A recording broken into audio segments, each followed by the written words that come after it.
Well, hello everyone. Happy Saturday to all of you. Good evening. Hope you guys are all having a wonderful weekend. We are back again tonight for more Spectral Braver, the first arc, a dark fantasy by Tiago Resende. Remember, even the lingering dead may still find courage. That's right. I am very happy to have you guys all here with me tonight. We will be starting into Chapter 7 tonight. These are long chapters, but the book has been very good. Have you missed any sections of it? Was there an opportunity that you did not get out there and catch a chapter? Well, guess what? I have you covered. How, you ask? Tim, how could you possibly cover me for a chapter that I missed? What could you ever do? Well, I make it easy. youtube.com/@SirArminius. Every single one of the chapters that I have recorded for this book are available there for you. Did you miss chapter 1? Tim has you covered. And because I do the recordings for this, I like to give you the little warning that I am unable to engage with chat in the middle of the chapters because, well, I am reading the book and I am recording it. Makes it a little bit more difficult for me to get out there and engage with chat. Does that mean I ignore you? No, my friends, it does not. I am continuing to watch chat, and between chapters or after chapters, depending on how long those chapters are, I will come along and engage with you. I will answer your questions, whether those questions are about Spectral Braver, whether those questions are about voice acting, whether those questions are about how to be an indie author. Whatever your questions may be, I am happy to answer them for you. Now, Spectral Braver is somewhat unique in the style of book that it is. And because of that, it is important that we cover this note to the readers right at the start of every one of these streams. If you have missed the note to the readers, guess what? I recorded that too. Stop out to the YouTube channel, once again, youtube.com/@SirArminius, and you can catch that note to the reader. And while you're out there, make sure you hit that subscribe button. It's free, and it helps to support me in the work that I do for indie authors. So without further ado, let's get into that note to readers for tonight. Note to readers. Spectral Braver uses a style dubbed novel cinematic. During your experience, you'll notice a few unusual things. Every paragraph, regardless of length, represents a continuous camera shot, often including multiple concurrent character perspectives on scene. Dialogue is always tethered to either the announced speaker, their loudest thoughts, or their actions. Italics are employed to convey changes in communication sources, such as phones, loudspeakers, and writings, as well as non-translated spoken regional expressions and honorifics, implying slight signal interference in communication. Furthermore, characters will often string inner monologue into verbal dialogue or respond verbally to thoughts, directly. Time is also liable to shift in the prose, to reflect the distance of a given memory from its subject. Please don't be alarmed, for after a certain point in this story, you will be alongside the dead, witnessing their uncanny reality. If all they have is thoughts, surely one would experience those in their presence. Thus, to facilitate the unusual transition to the ethereal realm, think of these books like seasons of a TV show that you can read, shot by shot, scene by scene, like a cinematic storyboard. Within this format, thrilling set pieces and deep emotional experiences with vivid characters await you. May this provide an unforgettable experience. So once again, Spectral Braver follows something that they call novel cinematic. It's written sort of like you would experience a television show or a movie. And because, well, most everybody at this point is dead, including all of our main characters, their thoughts sometimes speak louder than words, because those are their words.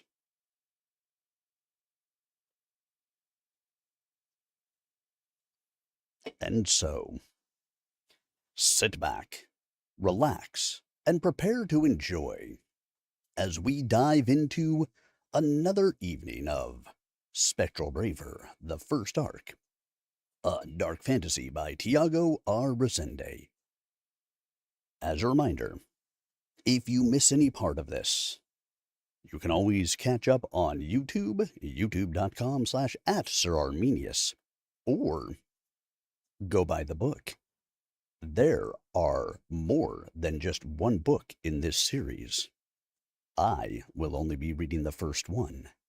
So if you have missed it, or you love the book and you want to go catch more, well, my friends, you will need to stop out and pick up the book for yourself.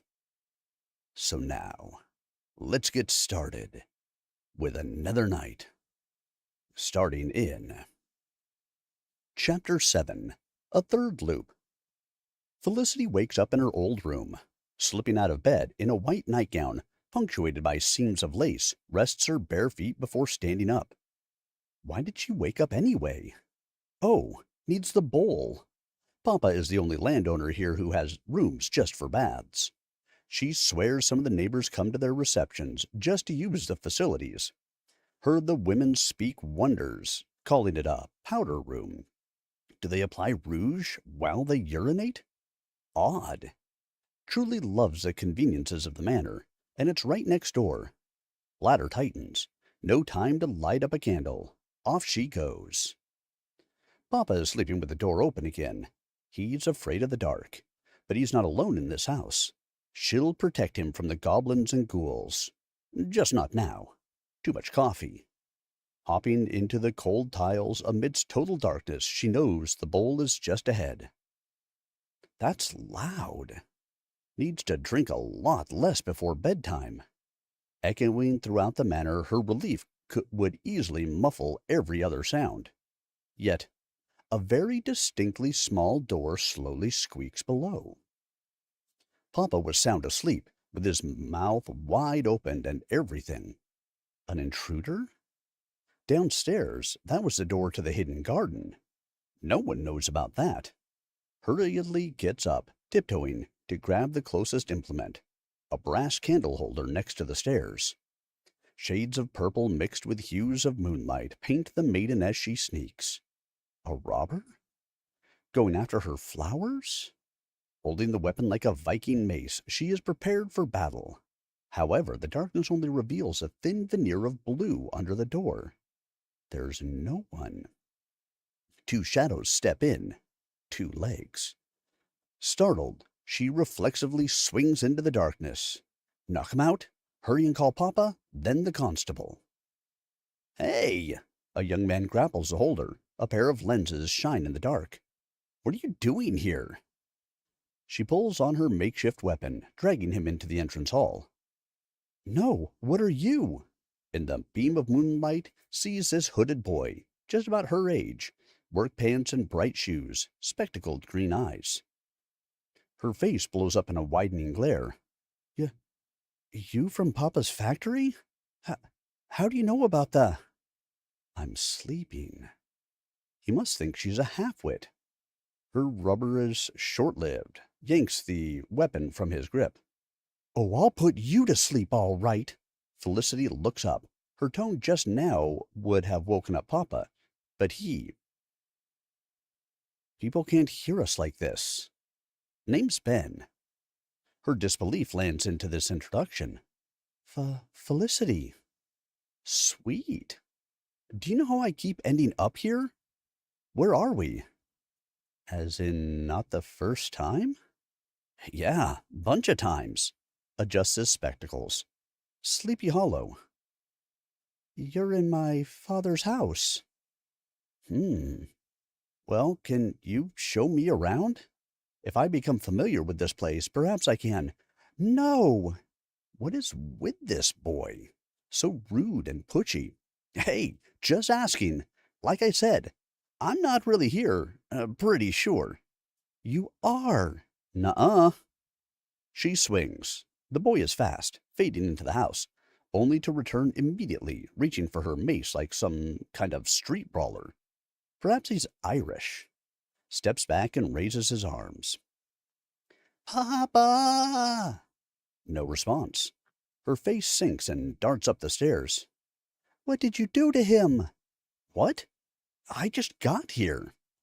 Felicity storms into the master bedroom. The door smacks on the cupboard behind it. The teen girl crawls on the bed, shaking him. Papa, there's someone in the house. Papa! In a slumber unlike anything she's ever seen. Papa! The girl wakes up again. She remembers. The hooded, spectacled boy. Downstairs he was. This is all so dreadful still. Papa wouldn't get up. Needs to make sure he is well. Jumps out of bed and bravely steps back into the landing. He is soundly asleep yet. The moonlight is gone this time. Sinking into a roaring darkness, the manor's environs appear thick with some manner of smoke. Up in the attic, where her mother's heavy chest sat with her keepsakes from Scotland and humble garments she wouldn't wear, things are moved around, including that big old thing being audibly dragged across the floorboards above her. Papa would sometimes go up there by himself. Misses her terribly, he does, even to this day. He would say, whenever Felicity asked, that she was in peace, leaving behind the biggest of gifts. Now, surely it speaks to reason that if Papa is there, Mama is with the angels. The one doing that must be Ben. Why on earth would he be rummaging in such private things? She had just about enough of this.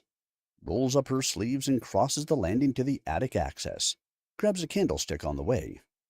Upon the thought of getting a matchbox from the study before going up, the thing lights up on its own. Ah, therein lies the rub. This is a dream. Pfft, right. With a big sigh of relief, all this restlessness is now easily explained.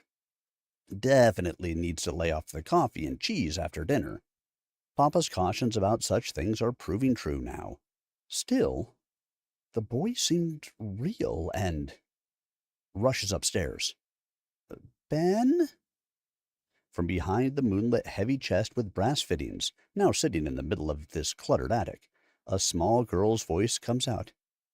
Snip! Mommy has bed hair. Frantically swiveling around, Felicity hears the footsteps of 3 children, giggling playfully. The young man speaks. Ah, so that's what I heard up here. These are your kids? Aren't you a bit young to have 3? Leaning against the doorframe, amused. She is in shock. What is he on about? This is crazy. Albeit disheveled, this young woman's beauty shines from the single flame she holds. This being a dream, it's the best one he's had yet. You're a total babe. Yes, I got it the first time. I'm young. No, I mean, you were beautiful. Her face bursts. Mommy and Ben sitting in a tree. Kissing. The children sing. In a desperate attempt to make sense of this, The first thought of fancy that emerges in the young woman. Premonition. She wearily steps once towards the handsome spectacled boy. What if they are ours? The boy's confident swagger against the doorframe immediately vanishes. You serious? Adjusts his spectacles. Seeing herself in control of this dynamic now, the fluttery-hearted maiden, freely surrendering to this dreamscape, starts to think as a woman would. She is of age, and these things happen between a boy and a girl. You're old enough to know where children come from. Uh, I, I mean, yeah, but the kids are in the room. Wait a sec. You're just teasing me, aren't you? Her playful smile emerges. Yes, lover boy. He is amused, albeit baffled by her sudden shift. Perhaps this is the kind of weird he can indulge in. Uh, so, wanna go to your room, maybe? Her stupid grin widens. Sure, go ahead. The children are laughing hysterically. Do they really understand what's going on? Turns around and Ben is gone. Didn't even feel him leave. The children also fall silent. Everything is so quiet. An old woman speaks. Felicity. Startled, the girl spins around and around. This one is invisible, too. She asks, Who? The boy woke up. I'm sorry to spoil the fun of such youth, but you're not supposed to be doing this. You're inhabiting a juncture, born of my careless wish, my dear. What do you mean, a wish? You already love him, bound to him. There will come the time, just not now. I'm sorry for meddling like this, but I hoped. Her blue eyes fill up. Are you my mama? The old woman responds in a somber yet motherly tone. Go back to bed, child. Anna is with the angels. Mourn her not. I've never seen her. Your father sees her. In you. You see her in the mirror as well. You are her joy. Tears softly flow across her delicate, milky visage. The old woman knows what Papa says. Go back to bed. You are not a dream walker. That hateful hag, she's looking around this house. Close your mind to this influence. You're not ready to face her. Panic possesses the dainty maiden. What hag? This juncture flows across time and a great enough distance. She has eyes in every mirror, waiting to be summoned. This was foolish of me to do. I didn't know she was told about you, and now she knows this place before I did. I may have made a mess of things. Please go to bed. This isn't supposed to be happening, Miss Craig. Please. The old woman clearly means it. This sounds dangerous. Still. What about Papa? I have to protect him from the ghouls. This house isn't cursed yet. Don't make it worse, understand? Go to bed. She mustn't take you. The girl wipes those tears hurriedly. Is this a dream or not? She decides, staunchly prepared. Right. Thank you for the warning, Granny. Stomps out of the attic, down the stairs, into the landing. Papa still sleeps in his room. Fills her lung. Hag of the Mirror, my name is Felicity of the House Craig, daughter of Gunnar the Brave. Traipse in my abode, I shall have you leave. The old woman is heard trailing off, dismayed. Oh, brother. It'll be fine. Felicity grabs a brass candle holder. My family is of warriors and senders of the departed. I fear no such evils. Metal greaves ring out from the parlor, under Papa's room. The thing sounds much heavier than a mere hag, surely. A cloaked figure enters, in all black. Burning red eyes shoot to the landing, instantly paralyzing the valiant maiden, bathed in bluish glow and purple shades. She is in her sleeping garments, holding a useless weapon, yet speaks like a matron of sorts. Absurd. Wasn't Oblivion struggling with this runt? Something feels off about this timeline. She's but a child. Felicity of House Craig? Hmm? Snapping her metal fingers from a shiny gauntlet, emerging from within the cloak, turns back to a flooding red glow behind her, coming from the floor. A great scythe, warped by countless augmentations from blades of many fallen, spins into the grasp of the other gauntlet. She's a warrior, more than well equipped, confident and deadly perilous. Yet the girl won't retreat, despite shuddering, preferring instead to confront the truth in all things, even in dreams. And who might you be? Does it matter? A sickly, malicious grin emerges from beneath those red orbs inside the hood. Ben shouts, "Kinda does!" A thunderous mid-riff kick manifests from nothing between the opposing figures. The scythe animates on its own, instantly blocking it, as the cloaked spirit warps upright backwards, unperturbed. Landing on his bright shoes, Ben yells strangely, like some kind of bird, gesticulating his arms in a wide fighting pose. Wata! Hooyah! Felicity finds this adorably silly, whereas the wraith grimaces at his gall. He goes into an odd display, making his voice sound delayed from his moving lips. You attack my family, outside of tournament, villain. Have you no honor? Motions his arms in a circle. I'll demonstrate the full power of my Freeman Ryu Fist. The she-demon is baffled by his total lack of dread in her presence. Ah, a dream walker. These living spirits, albeit rarely found, do tend to be meddlesome, yet easily terrified. This one, however, thinks this is a game. The wraith shudders in amusement. Oh, Oblivion, you're such a fool.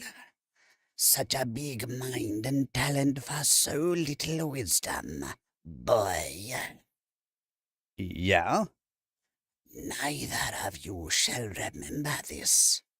Junctures are not real things, even for one such as I, or the one who spawned it. But where I come from, you die. Know this. You die and become my thrall for all time. So does she. So does everyone. Oh, cool.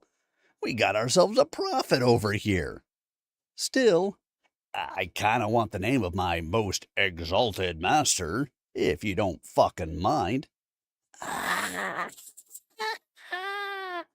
Oh, you two are delicious. Ben turns around to Felicity. She's just as stupefied as he. This boy also has a potty mouth. Absolutely reproachable. He doesn't care. The wraith growls. You have no grasp of the amount of death that follows in my wake. You pitiful youngling. You boy. The brawler's face sours sharply. adjusting shiny spectacles against the moonlight, which grows brighter, a silent fury. His bright foot stomps in the hag's direction, thunderously crushing. Spirit cannon! Salvo! With a sudden advance, hundreds of punches manifest from his warping arms, viciously pushing her into the entrance of the manor. This immense power! Is that why he's here? The scythe handily spins on its own, blocking every single strike. This chick is a pain. Out of the blur, his body enacts a follow-up. Amidst the independently continuing pummeling, there is an evident delay of actions and time, which he's impeccably controlling. A horizontal elbow pushes through into the spinning stave. Spirit! Stretches into a mighty palm strike. Recoil! A burst tosses the she-demon against the door. The boy flips into the air above her and unleashes an instant axe kick to the back of her skull, projecting the cloaked threat behind him, towards the stairs, to the girl. Tag! Before the careening shadow, she flinches. Huh? Get her! He orders. Felicity snaps out of her disbelief. He is defending her home. Should follow suit. Ah! Spirit! Something! Gripping the candle holder, swings mightily into the hag's face. A burst tosses her back into the parlor. The girl's immediate reaction is to seek approval from the dashing young man. Fixes her hair. His grinning thumbs up. Sick! Pardon? It was cool. She doesn't understand these utterances. Where does this mysterious boy hail from? This is so strange. Wah! The shadow bursts from inside the parlor, smacking the butt of the stave against Ben's glasses, shattering them. The figure pirouettes around the target, while the jagged blade instantly sunders him diagonally. He is finished. Ben! Felicity shouts. A surging cloud of purple miasma emerges around the golden maiden, as if the manor itself has sided with her. Leave this house at once! The red orbs turn to this uncanny phenomenon, warily. The demon knows the waste this is. No one shall come of this any wiser, including herself. This is important. If she doesn't destroy them both in this place, this will come back to disturb the order of things in the greater realm, surely. Blasted junctures! Such disorderly things this universe begets, under the control of no one, yet at the accidental reach of any. Damned circumstance! The she-demon lunges. Grabbing by her ankle, the boy protects his bond to the girl. Yet again, disbelief emerges beneath the cloak. What is with these souls? She'll destroy him further. I'll whittle you down to nothing. Do not ignore me! A dainty yet solid fist grabs the collar of the cloak as the hag raises the scythe to execute the boy. Spun around and immediately tossed into the parlor, she vanishes. Felicity doesn't even care to see this, as the shadow sinks into the red glow, across from them. Needs to see if he's well. Oh, Ben, doesn't this hurt? He's grinning, enamored. She is, by far, the most beautiful creature he's ever seen. They need to be together. She hears this. Despite his ghastly condition, the girl suddenly kisses the boy. Some things, it would appear, cannot be sundered thus. Kisses him again, and again, and again. While the strange boy recovers his form from this tender healing, the young couple sprawls on the entrance of the manor amidst feverish passion. She regains her breath, staring into his green eyes, sand spectacles. Will you be here tomorrow? To be real, babe? I'll be here forever. The girl wakes up, yet again. Such delightful passion, such warmth. Ben. This bed upon which she lies misses him. She misses him. The fluttering in her heart has become rather severe. Forever, he said, smushing a pillow against her face, kicking her feet. Her first love. The tender maiden instantly hops out of bed. It's still night. The moon glows. Is this another day? Or is it the same night? Bursting out of the room, Papa is still asleep. Everything is the same. She looks below, to the entrance. They were both there, just about to make love to one another. How scandalous! She is a lady. She mustn't lose composure in such a manner. Once she sees him, she mustn't be like a common strumpet, heiress of the purple shield and all. Her reputation mustn't be sullied by such things. A snicker behind her. She jolts. You're from, like, what, the 19th century or something? Ben is inquisitive. Don't do that. I almost died, she vents. Sorry. The boy takes her right then and there. So much for all the compunctions she had planned. She can't control this. He releases her lips. You're absolutely not a strumpet. Are you kidding me? He hears her thoughts so clearly. I know you now, and I get the feeling of this greater destiny like, you're probably the most important woman on the planet. Don't ask me why or how I know this, but there's this tremendous nobility in every inch of you. You're a Valkyrie. You make me feel safe. Her glimmering blues, detained by his warm declaration, suddenly shift to humorous, smug and raving, with a stupid smile. You know, my family is actually from Norway. Sick. He's impressed. Is that what you mean by sick? Yeah. She is amazed. Indeed, he is dressed differently. This is so interesting. Time to ascertain this further. Pardon me being a novice in such utterances. I am indeed from the 19th century. 21st. Incredible. Ah, is everyone from the future so uncouth? Yep. I mean, relative to your time, we're straight up trash, lol. She's baffled. You didn't actually laugh out loud.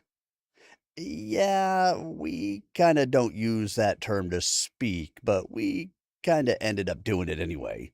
Something that is a lol is not the same as actually lols, you know?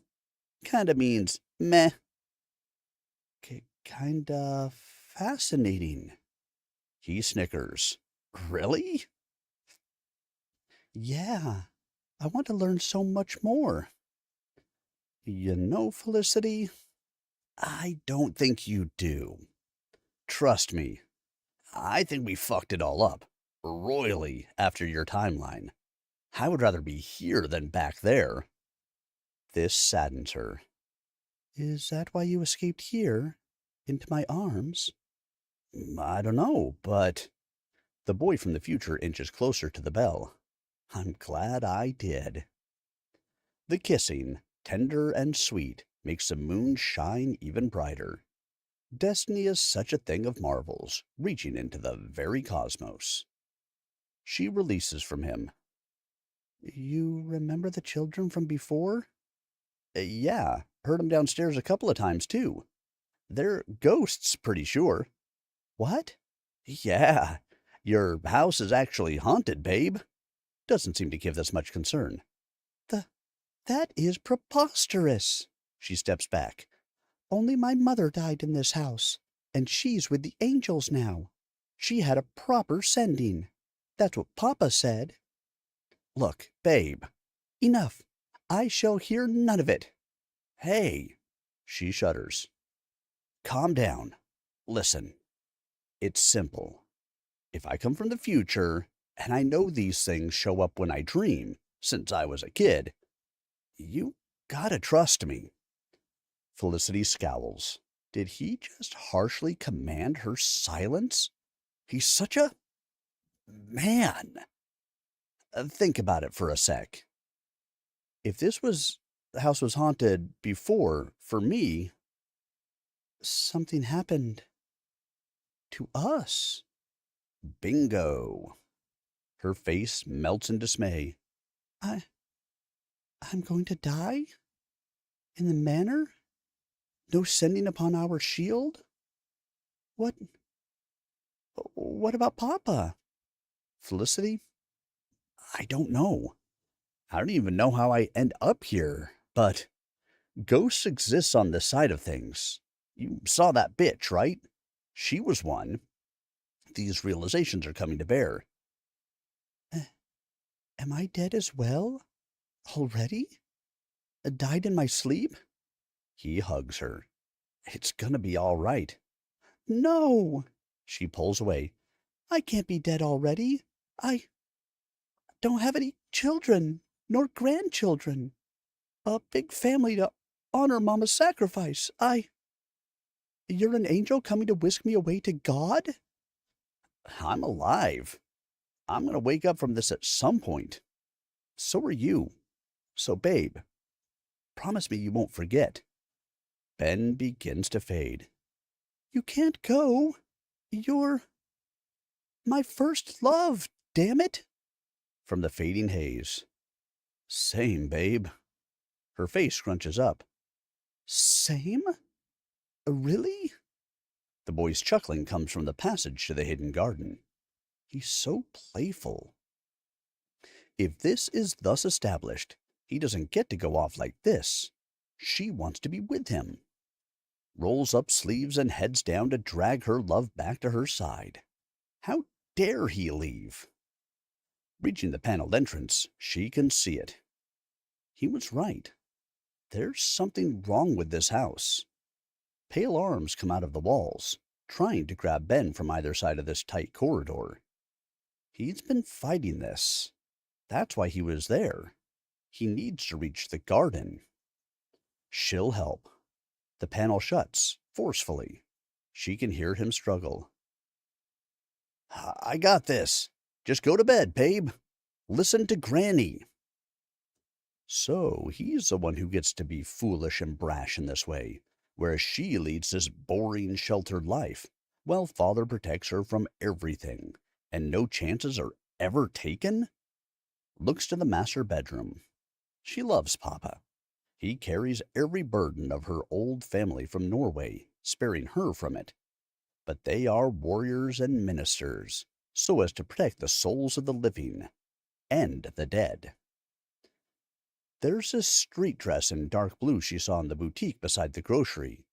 She's sure Papa was eyeing it but didn't get it, because of the color. Purple. It would look amazing in purple. She's about to turn 18. She would love. Around her body, the dress suddenly appears, according to her wish. She feels mighty. Slams the panel open. If you don't mind terribly. The young brawler is busy snapping a couple of those ghastly arms off, gets startled by her intervention. Babe, what the? Be gone from my house! A burst comes from this impeccable Victorian fairy, erasing every spiritual signature, save for the both of them. The red door opens on its own. A tiny cloaked silhouette stands at the entrance to the garden. The couple exclaims in a chorus. Granny! She exhales. I was so worried I was wrong. See, son, you're no longer alone. So whatever happens, live and be strong. For her, everyone will be waiting for you. So you be a good boy, you hear? It's going to be hard. Very hard. But it will be all right. Ben finds it freaky. Uh, what now? What's with the cryptic? Once he comes to the manor in the flesh, no matter what separates you, hold him close, Miss Craig. Benjamin will need you more than anything. The fairy in purple beholds her love.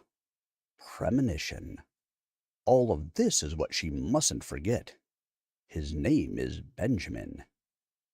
Benjamin of the Freeman Ryu. The door shuts slowly, blocking the moonlight. He shrugs. Well, guess I'm gonna wake up again. She drags him to the entrance. But, babe, what's the deal? Stumbles in disbelief. Her hands grip the skirt tightly in anxiety, standing stiff before him. She knows what that means. It's going to be a very long time until she sees him again. She can feel it. Not only that, but there's a lot of pain coming their way. It will be hard, Granny said. And she can't be there for it. Tears well up in her now shimmering indigos. This magical creature of almost impossible beauty is grieving. He utters, I can stay. Her tears fall uncontrollably, desperately wiping them off with her velvet-gloved hands. You can't, but there's so much I want to say. Just a bit longer, please. Let him stay a while longer. This woman hates goodbyes. It is by far the worst thing that could assail her heart. This dream will leave a mark for both of them. Whether knowing or not, they will live on with this ghost. The separation anxiety of the strangest fate will come to influence everything they become. He asks, It's your birthday, isn't it? Felicity raises her drenched face to him in shock. How do you? It's January 18th, right? She nods several times, wide-eyed. It's going to be an amazing day tomorrow. You can have cake, your dad got you something. A bunch of folks are coming over to hear you play. It's going to be great. Her tears come back even harder. But you won't be. What do you mean? Of course I will. Approaches and pokes her in the chest. I'll be here. Even if we forget. We probably will, you know. Where I am, though, it's not that long until I find you. So don't cry. We're both going to see a lot of these scary things along the way. But we'll have some joys, too. It's all part of it. You sound like Papa. Yeah, that's usually how that goes. Chicks tend to go for dudes closest to their fathers. Happy to be compared to such a great guy. Gunner the Brave, right? She draws a pained smile. Yeah. Behind the weeping lady, 3 tiny shadows appear in the entrance. The smallest is a girl who looks just like her. She says squeakily, You're gonna be very happy, Mommy. A brunette boy beside her goes, You're the strongest, Mommy. You'll do a bunch of amazing things upon our sigil, the Shield of the Purple Aurora. The other boy, a ginger in pajamas, says, But you gotta learn how to say goodbye, Felicity. The girl chimes in, Yeah, it's not that hard. Don't be such a wuss. Ben bursts into laughter. This is her family. They're all a funny bunch, protecting her heart in their own ways, so she can live. He says softly, It's gonna be all right, babe. Even the bad stuff. She turns to her love. All of it. Trust me. She wants to. Desperately so. Still, the tears keep falling. Her heart is squeezed so tightly. Please, don't go. The birds chirp wildly. From the northern window at the far end of her bedroom, it would seem God saw fit to grace this winter day with the strongest sun. It's gonna be an amazing day, The disheveled, sniffling young lady sits up on her bed. Why was she crying? Papa yells below. Felicity! Bakers! Got you bagels! Wipes her face. I'm up. Be down shortly. Lifts her sheets and looks below. Oh no. It came earlier this month. Damn it. Soon as she has her breakfast, there's laundry. This is so bothersome. Hears him approach the door. They're hot. Just came out. Want some coffee? Yes. I'm not decent, Papa. Just... Oh, wait a bit. Put them in the oven or something. He stutters. Sorry, my daughter. Take your time. She wouldn't burden him with such a private thing. It's embarrassing, even if she trusts him with everything else. Such is womanhood. Gets up and bunches up the linens off the bed, hurriedly. Her lower back hurts a bit. Her restless sleep and this are definitely connected. So far, not an amazing day by any stretch. Why did she keep bringing this up? Where did she hear it? About today? Oh, it's her birthday! The maiden pains instantly subside. Whatever troubles this brings her way, she'll endure them tomorrow. Today? It's an amazing day. Gunner rushes back and forth below, while the girl stomps around between her room and the baths. Beneath his twirling blonde mustache, he smiles. She's happy. Good, because there are a lot of things for her to be joyous about this day. Grow up to be just like you, Emma. Thank you for everything. Stops to wipe his eyes. Papa! She shouts from the balcony in her Sunday pearl white dress. The father disguises his melancholy, changing the subject. It's Saturday. There's no mass today. She grins. But it's a special day. What are you doing? Didn't you need a moment? Papa, are we having breakfast in the garden? He blushes. Such a poor liar. I knew it! The girl loves surprises, yet spoils them at every opportunity. Should have done this before she woke up. Felicity ecstatically rushes down, picking up her skirt. I'll help you set the table. Let's go! With the tablecloth over his arm, Gunner says, somewhat deflated, This was meant to be a surprise. Every year? I'm a grown-up now. I come to expect this, like this, and I just can't let you do all the work, Papa. Let's go. Make this party the best it can possibly be. Very well. He looks down. You miss Mama? Not so much anymore. The life she gave this house has returned. Do I look like her? More each day, child. Smiles in admiration. Then all is well. Happy birthday, my sweet daughter. As they embrace, her stomach rumbles. Oh, let's do this quick. I think I need those bagels post-haste. Snatches the towel from his arm and rushes to the garden. He discreetly walks away to the master bedroom. From the dresser, pulls out a huge black box and contemplates it. He's sure she wanted this, just not in blue. The bell rings. Peeking from the window of his room, he sees who comes from the gate. Mr. Albert from the grocer's down the street. He carries another smaller box, in white with a pink bow.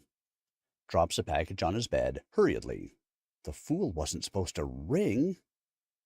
The agitated man rushes down the stairs landing and bursts outside. Mr. Phillips, According to your specifications, Craig, sir, blackberries and all.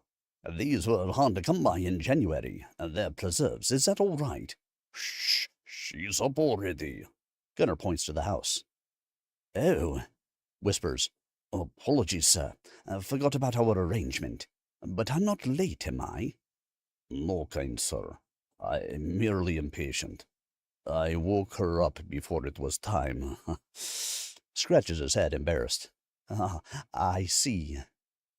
She just finished setting up the white iron cast table with a couple of violets on a glass jar to decorate this fine venue for her private celebration with Papa.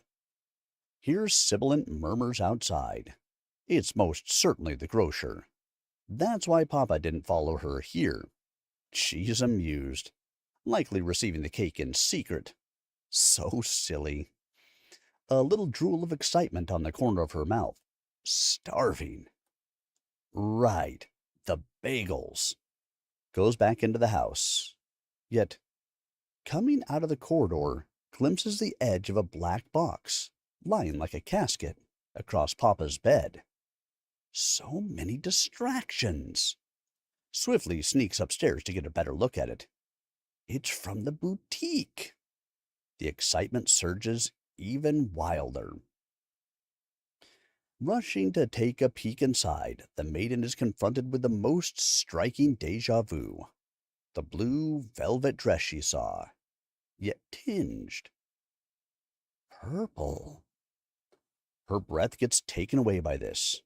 She wore this. She did. Carefully lifting it out of the box, her eyes flood with joy. Papa knows every murmur of her heart. She loves him so. Hugging the heavy garment, overhears. Thank you, Mr. Phillips. I expect you and your family here for supper tonight. Oh, absolutely, Craig, sir. We'll bring a present for Lady Felicity as well. She'll be... No, no, this cake is quite enough. My daughter has a ravenous sweet tooth. She'll think the world of this already. Nonsense, sir. It's her 18th birthday. The whole of Sleepy Hollow should spoil her senses this day, to honor Lady Anne. All right. Thank you. Felicity slightly smiles. Everyone is so kind to her, now that she's a grown woman anyway. It didn't used to be the case, though. She was a rather despised child, especially among others. Her improved looks may have something to do with this. Mama's gifts. There were talks of suitors from the South. Everyone is likely already discussing her marriage, and yet, is she ready? Papa is walking back into the house. Eek! She squeaks, muffled, sets the dress back into the box and bolts downstairs. Just as he enters the manor, she's at the landing, trying to catch her breath, adjusting her bangs. Red as a tomato. He grimaces, wide-eyed. What are you doing? Oh, the table is set by the fountain. Should I turn it on? Much like her father, a poor liar. Yet, a lot less perceptive, he accepts her explanation on his face. Sure.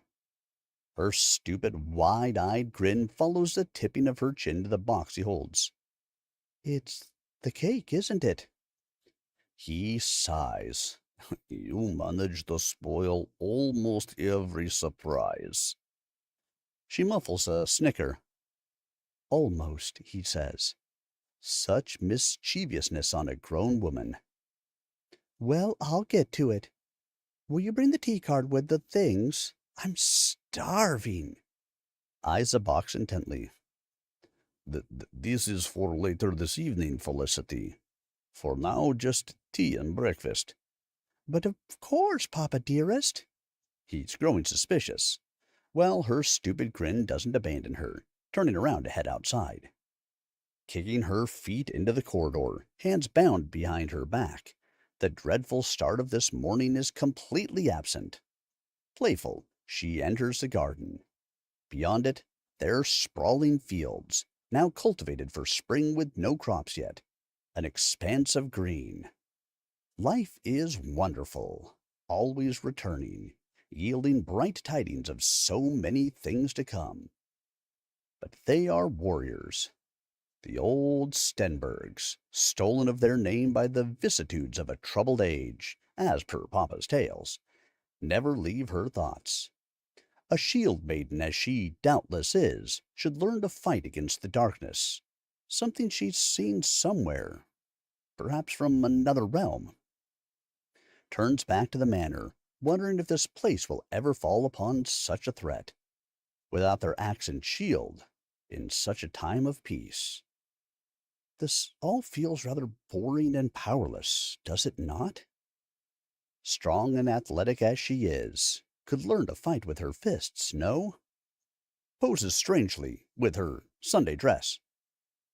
Wata! Hi-yoo! Hi-ya!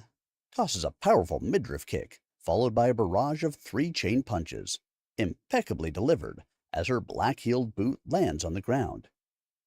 If she ever had to fight someone, or something, she probably could, right? Something buried in her heart drives her to strength.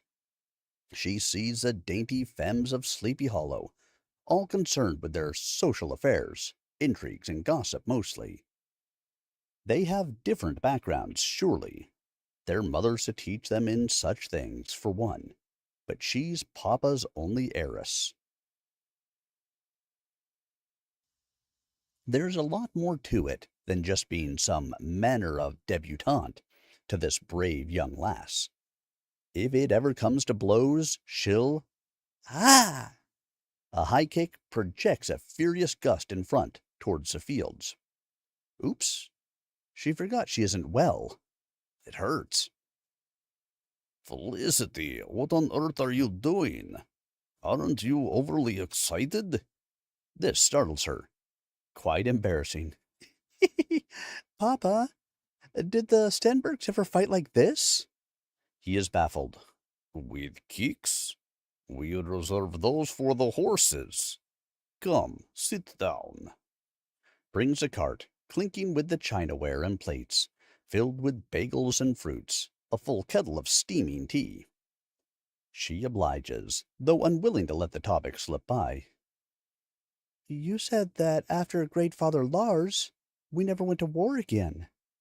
Why? Well, we were poor, and our house had no army, dear. Besides, Denmark mostly commanded those things henceforth. Can't say we were Vikings by then. Just farmers, like most Nords back then. Couldn't even perform funerals after the witch trials.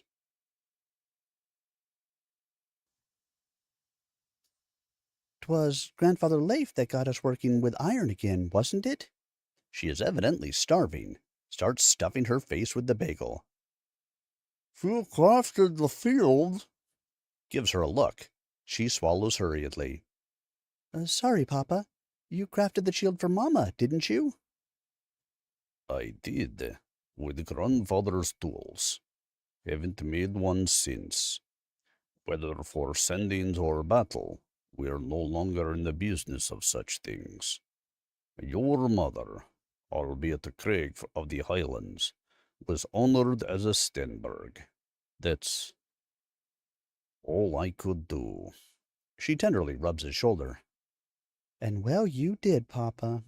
She was honored, I'm sure. The poor man tears up. Not as honored as she would be to see this wonderful girl. Papa, Hugs him. I never had to say goodbye to someone like that. I know it hurts. It must hurt a great deal. It was. Sniffles. It was sudden, so I couldn't even say it. Indeed. That would be even worse. Therefore, to say goodbye to him will one day be inevitable. She needs his conversation to end. The mere thought of it all hurts too much. They still have time. Felicity suddenly detaches from the embrace, swallowing these fears and burgeoning emotions. Papa, anyhow, what I'm saying is that we're still warriors of sorts, are we not? Why would you want such a life, dear? Aren't you happy with things the way they are? I am, Papa, very much. hence the need to protect such a thing. Wouldn't you agree? He is speechless, for before him clearly sits a matriarch, the likes of which may come to deeds beyond his imaginings. In a conjunction of joy and bravery, such a hooger comes to be. All I want is for you to be merry. What would you say could take you there? Well, I want children. Plenty of them. As many as I can gather. Dear, you don't really gather children. I mean, it's a lot more complicated than that. I know. I'm just saying that perhaps some need a mother because they don't have one. Oh, He's impressed. Her protective nature would likely lead this young woman down the path of erecting an orphanage in honor of Anna, the mother she never met. Indeed, that would do it. Whatever she wants. Such sweetness and nobility in one's heart is to be encouraged and followed. That's his role now. He needs her to see the gift now. It is obvious that his little girl is now moving on to this new stage in life, and that dress shall solidify this very determination. One day, his daughter Felicity will be the head of House Craig, the last leader of the Stenberg, a mother, warrior, and benefactor, like the best of them were before him. please, wait here. I have something for you. She can barely contain the excitement in her expression, having thoroughly spoiled this wonderful surprise in the interim. It's still great. Papa got her the dress, which shall easily become favored. Out of all things offered upon her life, though, there's this nagging sense of fate, that all of these tiny joys are but stepping stones to something much harder to bear. Without Papa, she has to run this entire house. Without the house, she has to fend for herself in a world of men. It can't be easy.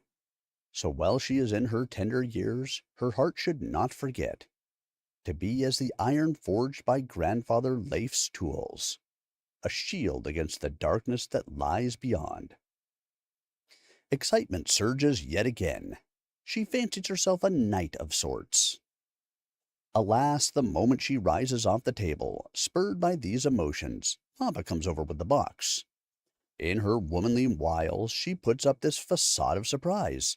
Is that for me? You closed it poorly, Felicity. Her face is flushed.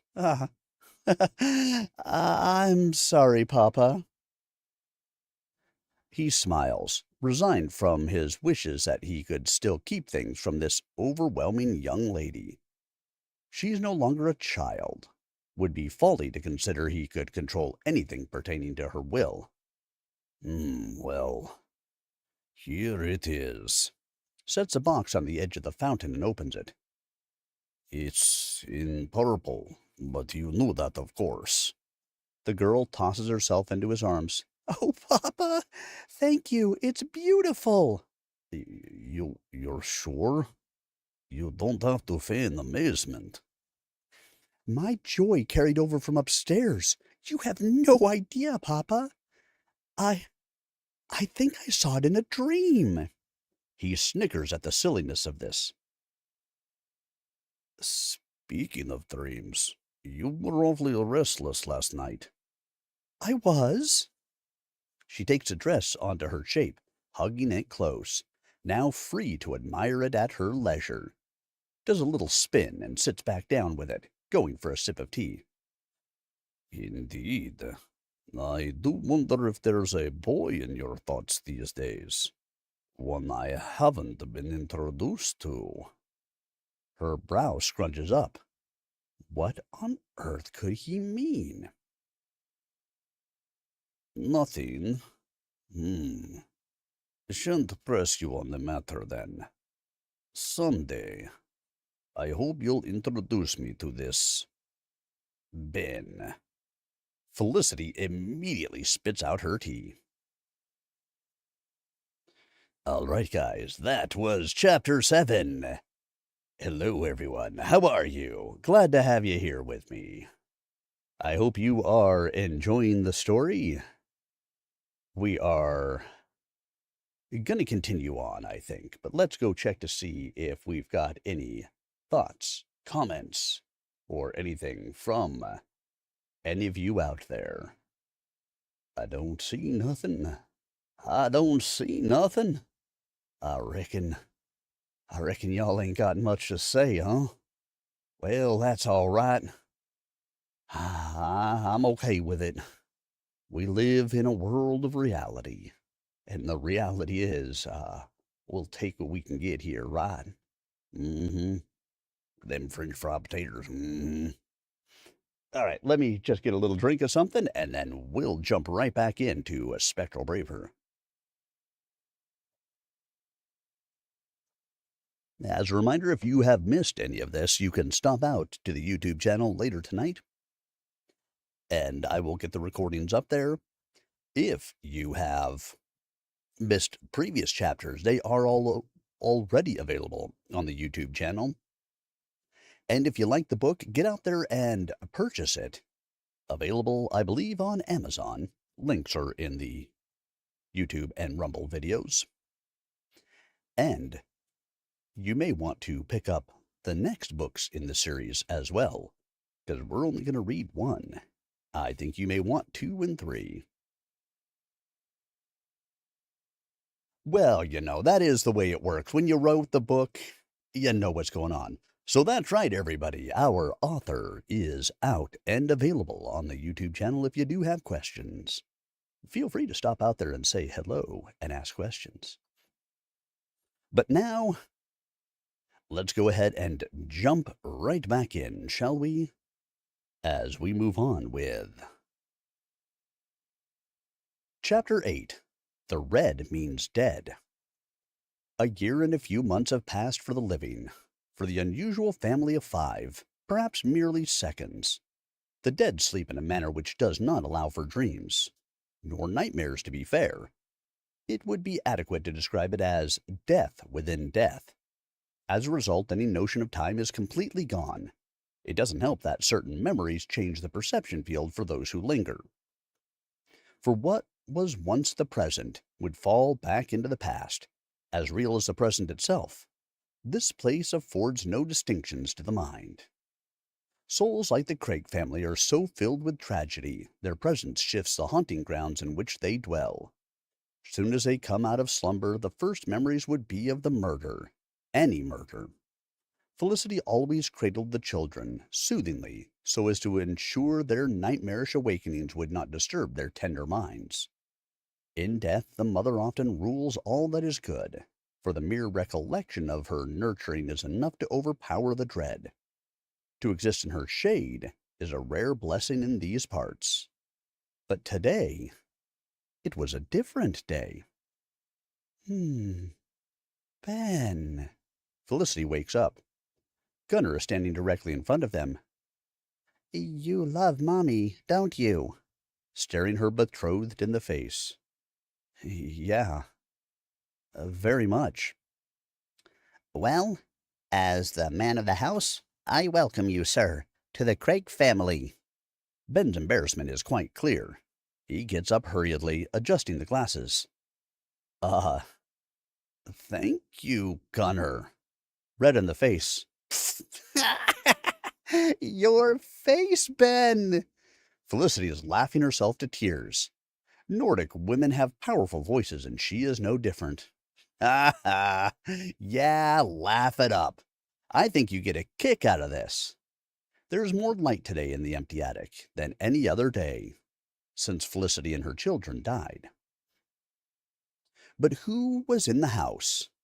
As daytime seems to linger more these days, the couple quietly searches the halls. There's a problem, though. It appears to have reverted to 1863. Happened a few times at night for him, never during the day. There is also a clear change in the pressure of the air, as if everything feels slightly heavier. The mother is getting nervous, as they can't find signs of anyone alive. What do you think is happening? Ben is thinking. The old furniture would appear often when it's like this. The pressure, however, different problem. If they feel being dragged down, the thing downstairs is doing it. He feels it. I think the red is active. On purpose. Without anyone? That can't be right. I can feel someone here. She looks at the door to the room behind the stairs where the black-haired woman stayed. She hated going in there. But she's with him. I think it's in the downstairs quarters. You sure you want to go? He knows how she feels about it. Felicity fills her chest. This is my house. My father gave it to me. If someone is here to cause trouble, they will have to leave. He admires her. This woman is coming alive. All the pain and fear that kept her as a shadow is being torn in front of his eyes. Something was noticeably different about this when they woke up. They're becoming stronger. Let's go introduce ourselves, shall we? Ben gives her a gentleman's gestured bow to the stately young lady. I'm with you, kind sir, and rushes off down the stairs to the entrance, stomping heels, picking up her skirt righteously. Oh boy! Playfully warps to her, kisses the cheek. Let's punk this loser. They're able to open the first door to the small corridor, but the room itself is blocked. Turning the handle does nothing. Phasing through it doesn't work. The couple glares at each other. Much like the attic, they too can get locked out of a place, it would seem. Ben is at a loss. Should we try knocking? Felicity immediately knocks 3 times. Sir, kindly explain why you're in this house. No response. He peers through the keyhole. There's a screen. A laptop on a table. It's on a text processor, so the screensaver didn't kick in, nor sleep mode. Nobody leaves us on, unless they're around. Excuse me, sir, she insists. Footsteps are heard. 3 loud bangs on the door are returned. She silently emotes an eek aghast. Felicity, wait just a second. Gonna take a peek. How? This room is sealed. Notice you can't pass through, right? Come with me. Takes her hand and warps them both to the hidden garden corridor. Okay, let's try here, closer to the red door. Both phase through the wall to find the person occupying the space. He's lying on a cheap foldable campaign bed. Jackson, what the fuck? Felicity pulls him out, locks to his eyes. That man is the one who sent you here, isn't he? Yeah. Why the hell is he there? We should reconvene in the attic, she advises. He is on her wavelength. She clearly understood that gathering intel and acting upon it are 2 separate steps. He can rely on her to work together. Yep, need to come up with a game plan before we decide to kick them out of here. But let me have a quick word, see if I don't loosen him up. Come on. Felicity just gets dragged. Once inside, composes herself immediately and clasps her hands. Formal, polite. She sees the man who handed Ben over to a demon. Why would he be here? To gloat? Ben hangs his thumbs on his jean pockets and steps up casually. No need for kid gloves with this weirdo. Okay, Jackson, what's going on? Why are you here? The man doesn't see him. Eyes glued to the phone. He responded to the door, but he can't see or hear them. This poses a big challenge. There has to be another way. Of course. Ben sits at the laptop, starts typing. Jackson stops looking at his phone. He hears the keys. Bro, what are you doing? What happened to the game? The muscular man grimaces, amused. It's his deceased employee. Projects his voice around him. Turns out, Mr. Freeman, that by putting you here, Grubbysoft was stuck dealing with a PR blowback. I can assure you this wasn't the outcome I wanted. Not at all. Still, your untimely death brought my company a lot of legal trouble. Went through lawyers like tissue paper. Meanwhile, Ben types LMAO. I can't believe this guy, Felicity. He's seriously amused. Felicity is trying not to, but starts laughing too. His boss reads it. I'm glad you find that funny, Mr. Freeman. What you may not take so much glee in finding out is that I am here to ensure you are removed by other means. Thought you got away from getting fired. Worse things can happen. He types, "'Kay, thanks for the heads up. Be seeing ya." Then turns to Felicity. "Ooh, the revelation. Were you somehow shocked by anything you heard?" Events so far have made it obvious to her. "Not at all." Both start laughing as they leave. What if he's actually squatting in that place now? Are things that bad? They laugh even harder. The hidden garden corridor feels different now. Both doors on each end open and slam shut, as if sealing the area. That dampening of sound manifests in his hearing. Darkness floods everything. Hands are coming out of the walls. This damned place. They need to act. "Felicity, this looks like a trap. We should go." The amused fairy, still coming down from the hilarity, doesn't seem to understand what's going on. "Ah, what's the matter? We can just go, right?" She heads to the entrance hall panel door. It's blocked. Clearly doesn't see those hands, but her sunny disposition immediately vanishes. "Ben, what's happening?" He approaches, touching her face. "You can't see them, can you?" She sees the cloaked man in front of the red door, behind him. Despite the obvious change in attire and the glowing eyes, recognizes the face. "Jack?" Ben turns around and finally understands the confusion in her memories. This thing was using his appearance. His presence seeps into memories, altering them in order to sow confusion and terror. He shouts, "What are you?" A single word comes out of his mouth, filling the corridor with cold and distortion. "Despair." "Felicity, stay away from the walls. This guy thinks he can end this right here." Adopts his fighting stance and lunges at the cloaked specter, dodging hands which are already outstretched into the middle of the corridor. Rotates his whole body into a bursting lateral kick. The impact feels like hitting a stone pillar. Immovable. Staggering backwards, one of the hands pulls him against a wall. Felicity witnesses as another hand emerges over him, dipping its fingers into his head. "Ben!" The bright green of his eyes fade back to muted, lifeless. As he slides down along the wall, both doors slam open, and the hellish scenario, along with its creator, are swept away by the daylight. His parting words resonate. "This isn't your house anymore, Felicity Craig." The poor woman is shaking as she approaches Ben. He looks up at her, casually.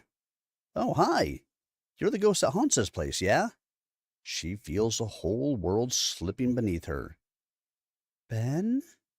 Nice to meet you." Gets up and extends his hand, greeting her. "Ben? You don't remember me?" "Yep, I was briefed about this house. You're Felicity, Williamson, I'm guessing.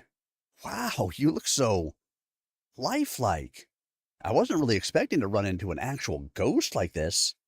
It's like those movies for kids. I've seen stuff like this before, but I gotta say, it's usually too weird and creepy for my tastes. This is cool. This is a decent dream for once." Her eyes are flooding. He forgot everything. doesn't even realize he's dead. Ben, please come with me to the attic. Grabs his arm and leads him out of the corridor. Hey, lady, wait a second. I'm just having a dream, if you don't mind. Just lead me back to my bed. Hey, let go. This is getting weird. The pain on her face is really starting to show. Decides to lead him up to the master bedroom so he can see for himself. I'm not there. What in the actual fuck? You died, Ben.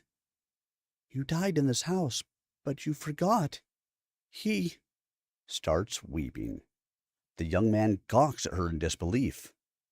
This isn't a dream? She sniffles. I'm afraid not, sir. You okay? You seem way more upset about this than I am, to be fair. She hugs him and starts sobbing. You just take everything away from me, don't you, Jack? You can't just leave us be. Ben can feel her sorrow while they hold each other. Who is she mourning? Is it him? Lady, I really don't know what's going on, but you do. You said go to the attic? Let's go. We can figure this out there. Felicity Craig does her best to keep her composure while she retells the events of that house since he arrived, sparing no details as to workings of this reality, endeavor to give him the most accurate account. But she can't bring herself to mention that they fell in love. It's too painful. He notices the kids are looking at him like it's someone's funeral.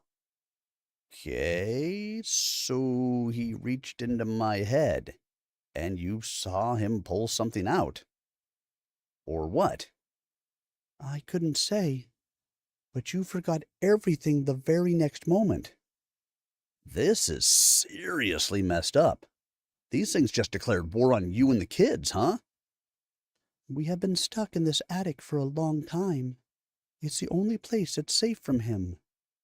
Jack, you mean? Yes. She lowers her face to the floor. The once cheerful, loud Felicity has once more returned to the gloomy disposition she carried before Ben arrived. Something happened between us, didn't it? Her head pops up, eyes wide open.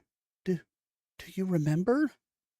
I'm not sure, but it feels weird sitting across from you like this. It isn't right. I trust what you're telling me, but there is something you're not saying, isn't there? She immediately starts crying and sobbing. What a mess. Lends a caring hug. Hey, it's all good. What's lost can be found, right? Tries to soothe her. Felicity at this moment understands that what is lost is the one thing she didn't say. He's still the same man. That nurturing kindness, dashing and warm, saved her from her sorrow, awakened her heart. She must do the same for him. Kisses him tenderly, right in front of the children, as they're blown away by their mother's determination to get him back. Oh, wow. Not sure what I did to deserve that, but I'm 100% cool with this. Bears the dumbest smile imaginable. Scratch that? 110%. She frowns at him, exasperated. Noticing this, he tries to get back on point. You said I recovered things from your past, right? Can't you recover things from mine? I still don't know how you did it. I was hoping that what I did just now would do the same, she says, crestfallen. Something happened between us. That's why this whole situation feels really weird to me. Looks directly into his eyes. He doesn't remember it, but knows it intrinsically. He continues. Okay, so 2 things are obvious off the bat. First, you're my people. I'm supposed to protect you. Second, that demon guy you mentioned can mess with your memories somehow. So that's the last time I let him lay hands on me, or any one of us. Got careless back there. Felicity nods, helpless and fraught with anxiety. I know this whole situation has been horrible for you, but if I don't put this guy out of commission, This will just go on forever. Won't get my memories back, or my prize. Your prize? What do you mean? Did I just say that? Yes, your prize. What would that be, sir? Ben is completely stunned, gawking at her. Is she the prize? This smoke show of a woman? Surely he wouldn't be this conceited. But then again, she just kissed him. And she's a really good kisser. Seems intuitive. I think it's you. Yeah. I think I got into this whole mess because you're really beautiful and nice. So are your kids. I don't remember the details, but I know I'm supposed to care for you guys. That's why I'm here, right? They all hug Ben at once. It's gonna be okay, guys. We'll figure this out. He comforts the grieving family. Yet the comfort is his also. Darkness falls over the house. Felicity stands in the attic window, looking at an old man with a scruffy mustache engulfed by the mist across the street, standing there staring at the house. She wonders who that is. Felicity? Yes, Ben. Still lost in worry for him. Can you do that thing again? It may work this time. What thing? Scowls in estrangement. That kiss. Maybe jog my memory or something. She gives him a quick smooch on the lips, immediately turning away. Oh. You know. He trails off, slightly disappointed. What? She's definitely in a foul mood. The other one was kinda longer. I don't know if this will work. Gets smacked upside the head. Picks up her skirts and clacks her heels, storming out of the attic. Slams the door behind her. The kids are looking at him. Lydia sees this as an opportunity for mockery. Oh, sir, you really don't understand women, do you? Her mean smile makes her brothers look at her in suitable wariness. Ben sighs and looks out the window. Sees an old man staring at the house, saddened. Can he see him? Hey, mister! Waves at the man, just as he starts walking away. Wait, I remember that old guy. He lives in this town, right? Heads to the door. Kids, just stay here, okay? I'll be back. Felicity is lying on her bed. All her happiness was fleeting. Fragile. Could things go back to the way they were? Why is her love stolen from her? Every time. Summer of 1863. Jack Williamson is in a wealthy gentleman's attire and twirling mustache, doubtlessly emulating the late patriarch in rather excessive fashion, solemnly takes off his top hat, standing in the entrance hall with the black-haired woman, clad in an ashen tang suit. She's Asian, with sharp, cold features. Doesn't smile nor look at Felicity or the children, as they receive the pair in the stairs landing. He announces, Jade will be staying in the room downstairs. Due to circumstances beyond her control, she has no place to go and is in need of aid. One of Craig Metallurgy's finest workers. I expect you all to accommodate this until I find a solution for her. Mind you, she speaks very little English. The children are estranged. Their mother is most displeased. Many demands started after father passed. Now she understands. Even before she knew of her existence, Jack would often come home very late at night, invariably with the same excuse. Trouble at the factory every night. Does he take her for a fool? Maybe. May I have a word with you, Jack? Picks up her skirt, stomps back upstairs into the master bedroom. Jack orders, Children, go to your rooms. Jade, please go to your quarters. It's over there. I'll be with you shortly. The scowling husband walks into their room. Felicity is pacing back and forth. What is the matter with you, Felicity? Might it be that you're under the impression that I'm lame? Stupid? How dare you bring this woman into my father's house? Your kindness, your generosity to Sleeping Hollow, was it a ruse? He calmly taunts her, clearly attempting to turn this around on her. I took you into this family because I loved you. I'm not that big of a person so as to allow my husband to fornicate another woman under my roof. Cease this insult. I will only say this once. You will lower your voice.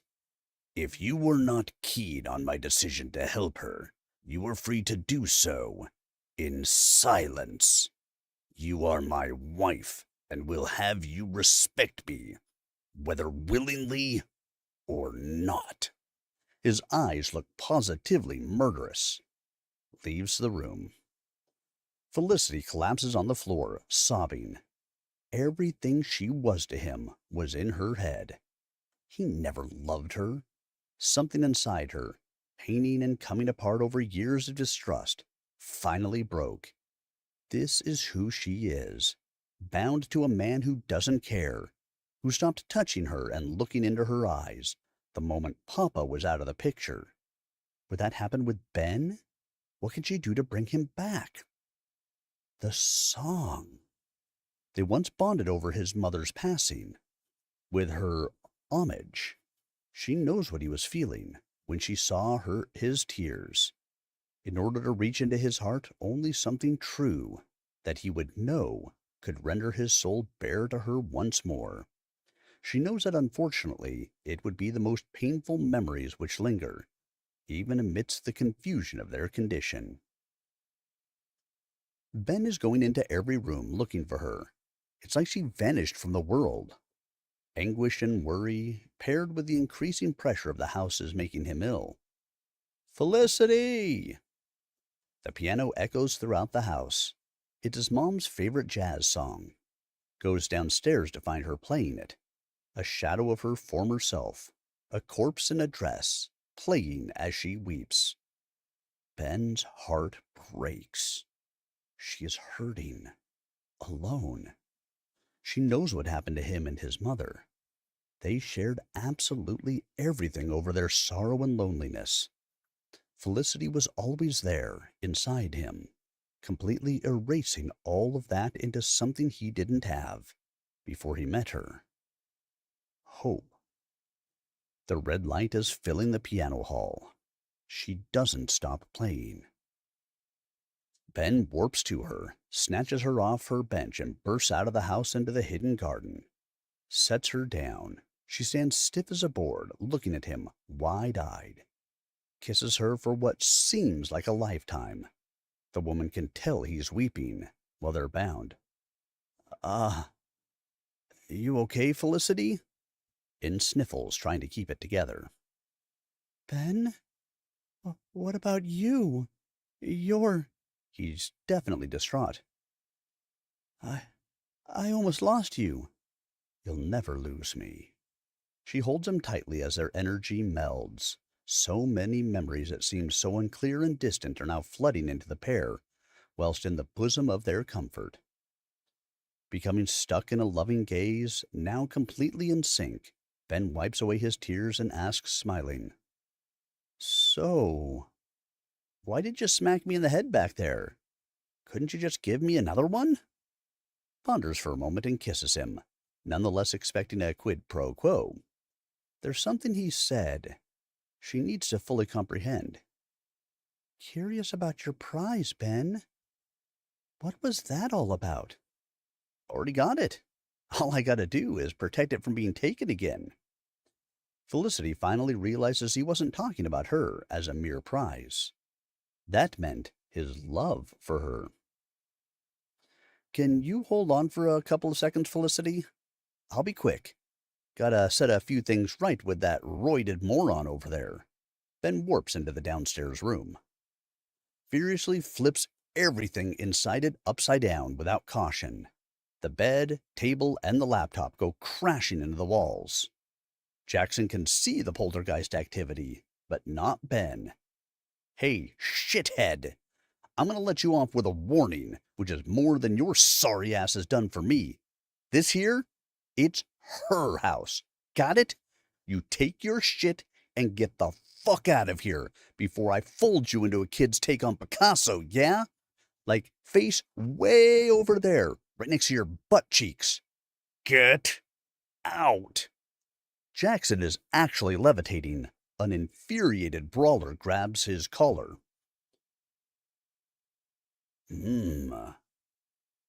That man cannot hear a word you say, Benjamin. Besides, I'm more frightening than you can ever be. The tall monster opens the door, ducking under the frame. Steps inside. Jackson falls to the floor, covered in cold sweats. Oh, shit. Ben immediately phases back to the garden and grabs Felicity, climbs the face of the building into the attic. The monster's claws swipe from under them, at a hair's breadth before they crash to safety. The kids were truly scared by the commotion downstairs. Mommy!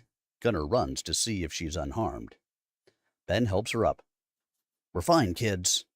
The mother, in a fluster, clings to her children. What in the world just happened in there? Well, scratches his head sheepishly, expecting her to be upset. I think I just declared war on those guys. Places a gloved hand upon her brow. This man is too foolhardy. Oh my, Ben, they'll drag you into the red, understand? The red means dead, the kids chant, looking as chagrined as their mother. He takes a deep breath. Would you live next to a volcano?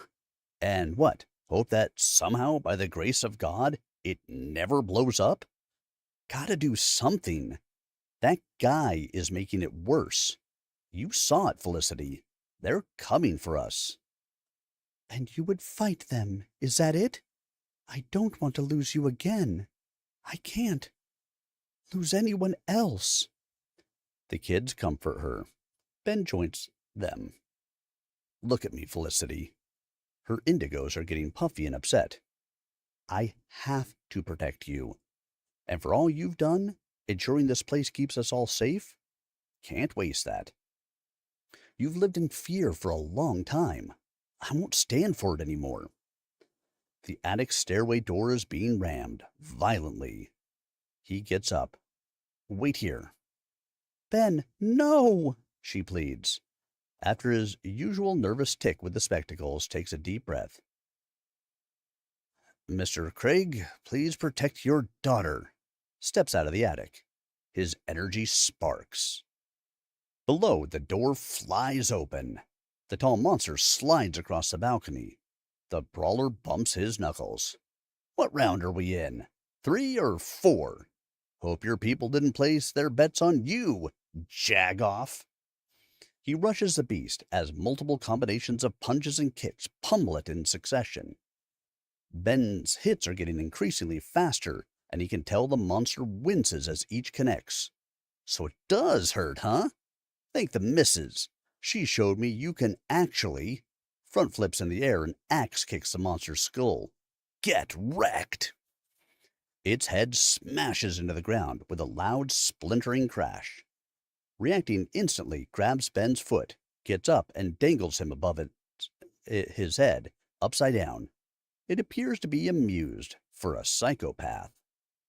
It turns to the cloaked man in the stairs landing, who commands, Now take him to the abyss.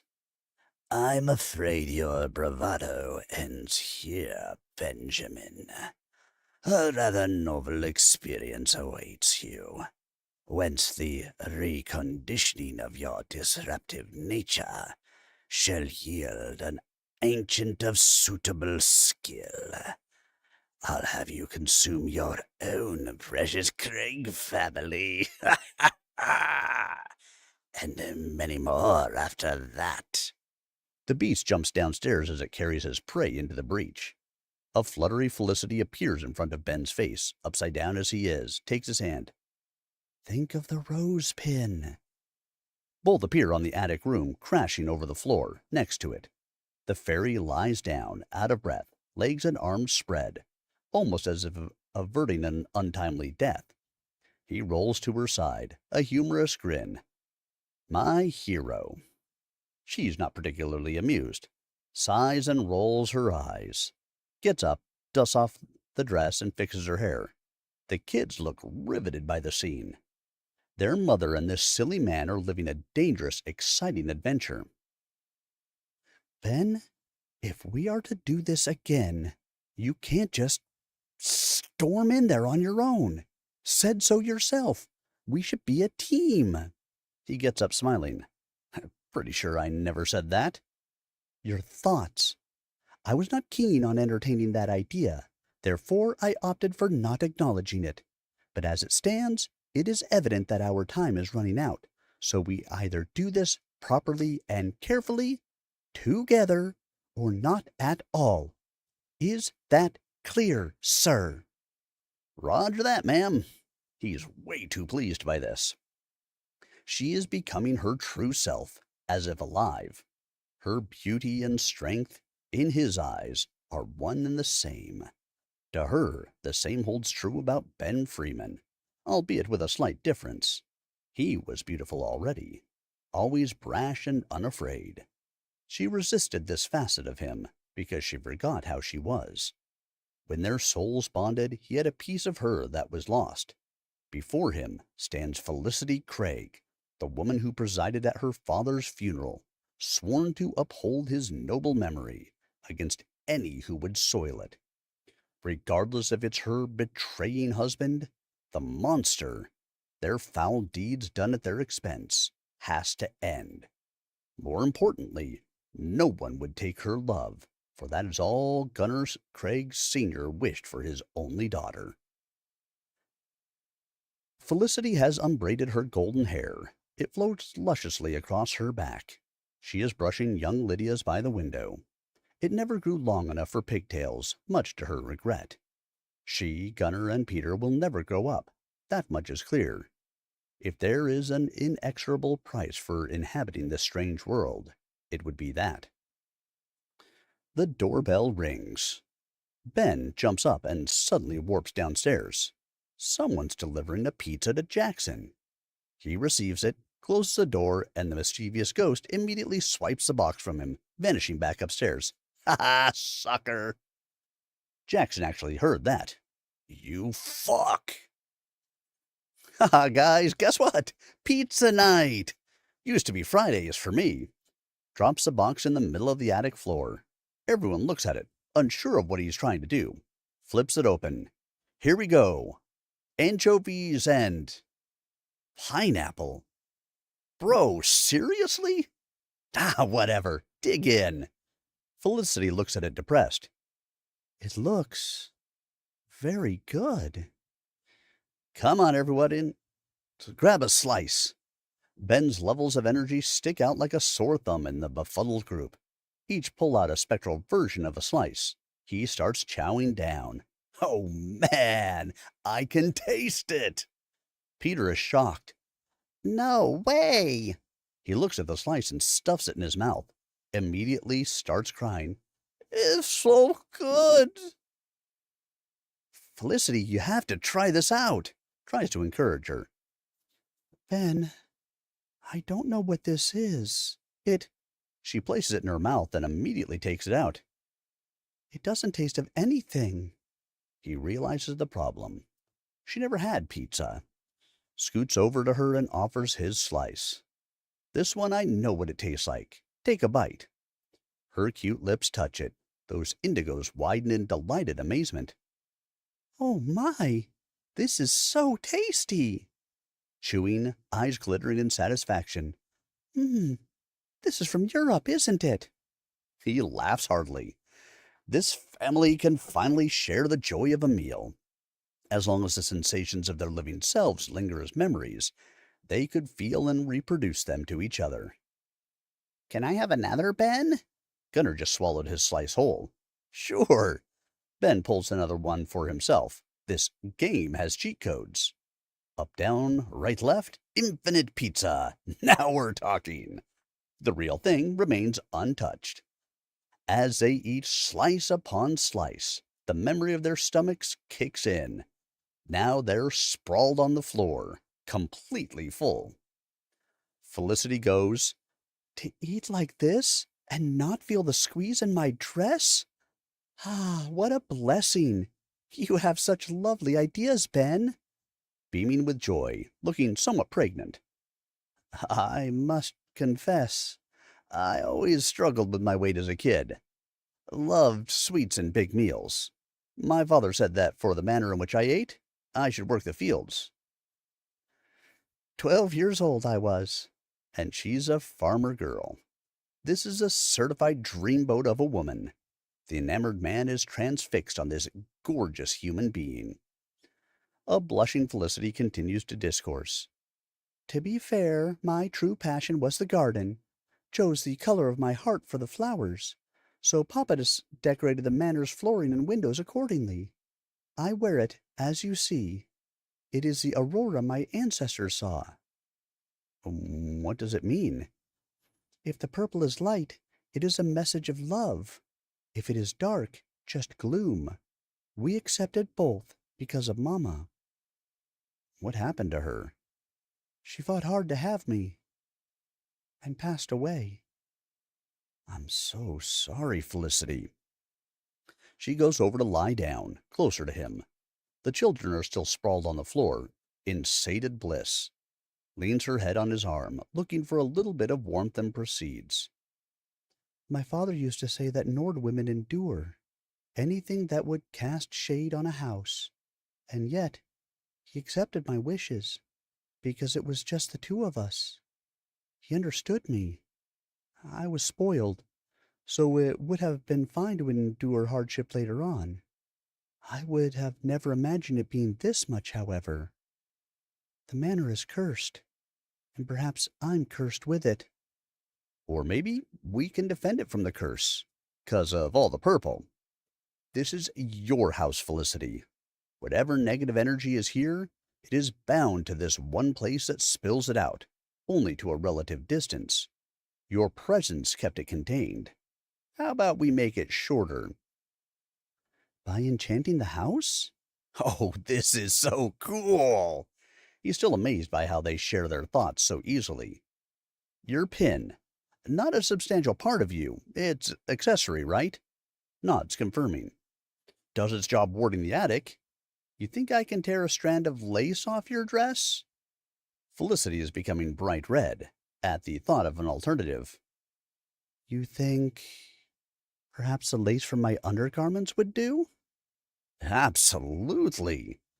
Her sweet scent, which has been lingering around since they melded, emanates from the spectral fabric, which she rips it from inside her skirt. Ben is a passionate kisser, leading Felicity down a familiar path. She knows where that kind of kissing ends up. Ben? I can't. Not in front of the children. Course not. That is why I'm going to enchant the path to your room with this. And you can leave the pin here. Problem solved. Feels confident about this. He knows they're in love. Everything about his green eyes is inviting her. He's very transparently thinking about her body being even more of a man than before. Whatever reason she would have to reject his advances, it flew out the window. That is what you do, isn't it? The smile she's giving him is quite different. She looks hungry. Oh, happy days. The morning is brighter this day. The mist appears white. Part of the house is vibrating. The entrance sinks into darkness, while the other is not. From the attic door to the master bedroom, tiny ripped pieces of lace decorate the floor, like petals. Two very basic smiles come out of the room. Simple people clinging to one another, seemingly drunk. Lydia meets them outside. This is cute. It's like flowers. Ben appreciates, thinks of cherry blossoms, and nods. Felicity is about to say something to her, gets unceremoniously cut off by the loud preschooler. Will you sleep there now? Dear, we're just making the house safer. Ben had a great idea. He chimes in, with warmth. It wouldn't work if it weren't for you. They look at each other, longingly. What? You two are glowing. What's going on?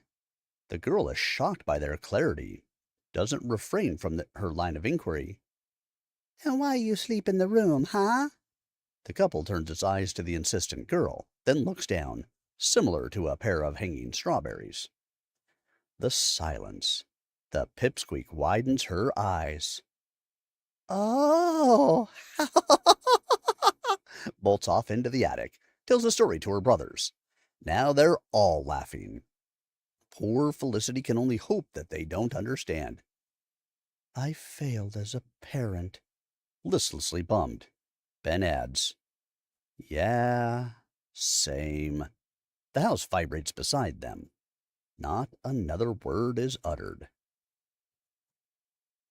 Quite the novelty with the light. Today they can tell the afternoon apart from the morning. Gunnar and Lydia are scattering lace pieces in one room, Felicity in another, Ben and Peter in the boys' old room. The ginger is adrift in melancholy. Felicity, she told me you really miss your mom. Doesn't it get better when you're a grown-up? Scatters more pieces to the floor. Get the feeling this conversation is more about you than me, kid. Miss her too, huh? Yeah. His eyelids drop in sorrow. Do you remember her? Ben sits down on the bed, realizing the kid needs to get some things off his chest. I do. Everything. I saw her going to the light. She didn't see me. She couldn't. Say goodbye. The light? I can tell you from my own experience, it's like a tornado. Just pulls you in, and before you know it, you're gone. I'm sure your mom wanted to leave with you. I know. His eyes are flooded. I was scared. I hid. From the bad man. From Felicity. I really wanted to go. Witnessing his sobbing, Ben could only imagine if he was this small when his mom died. Would he even survive this much pain, as this sweet little boy has? Hugs him.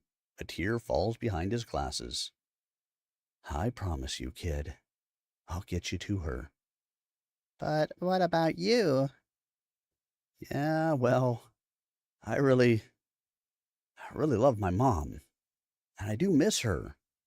A lot. But I also love you guys just as much.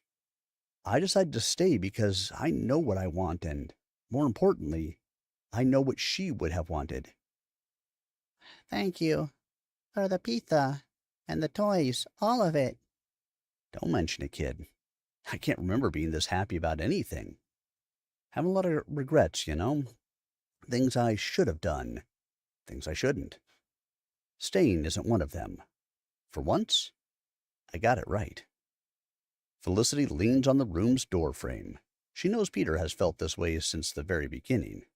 He and his mother were very close, living in the shadow of that cold man who treated them like status accessories.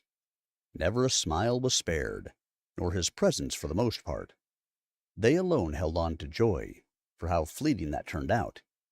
Things like that shape one's heart to the bare essentials. You'd want to stay beside those you love more than anything. It's only natural. Did everything she could for him. Yet she couldn't replace Mary. That was never her role in his story. This wounds her regardless. That, of all the things she's done to keep him safe, his sorrow was the one thing she couldn't heal, ever since she vowed to protect him. Ben glances at her. Are we good? Yes, the upper floor is now completely secured. Come take a look. The entrance looks more like a pit than ever. Vibrating wildly, the swirling distortion field barely allows for a clear view into the downstairs hardwood floors. Going in there seems a terrible idea at this stage. Ben makes his appraisal. Yep, house legit looks like a catwalk over hell. We got our answer. She adds, That we can push it back? That and the fact you kept them safe. Your wishes, the strength in your will, is what made this possible. After all these years, he wouldn't even dare parley with you over what would happen to Peter.